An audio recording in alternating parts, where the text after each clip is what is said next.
Hello मित्रांनो, मी 5 वाजता कपडे वाळले होते तर कपडे काढून घेतले. त्यानंतर केली स्वयंपाकाची तयारी, चिरचार करून घेतले आणि मसाल्याची तयारी केली. कारण ती आज अंड्याची भाजी, तर अंडे वगैरे आणून दिले होते मानसच्या बाबांनी आणि शिजवायला टाकले मी ते. त्यानंतर घेतली कणिक गाळण्यासाठी. कणिक वगैरे काढून घेतली कारण कचरा राहते त्यात, कोंडा वगैरे राहते म्हणून मी काढून घेत असते. तर काढून घेतली. त्यानंतर कणिक भिजवून ठेवली असली की छान पोळ्या होते, मग मी एखाद्या तासाच्या आधी भिजवून ठेवून देते.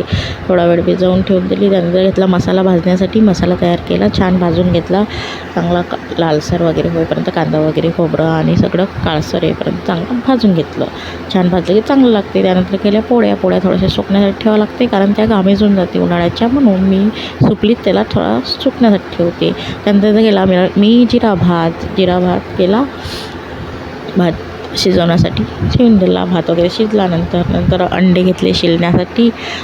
पहिला अंडा शिजलं, त्यानंतर दुसरं अंडं पण शिजलं. अंड्याला टकले करून टाकले.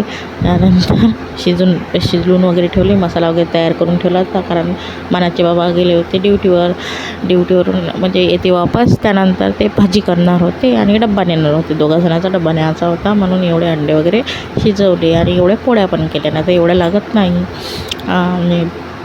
मी नॉनव्हेज वगैरे खात नाही, फक्त खाते अंडे खात असते मी.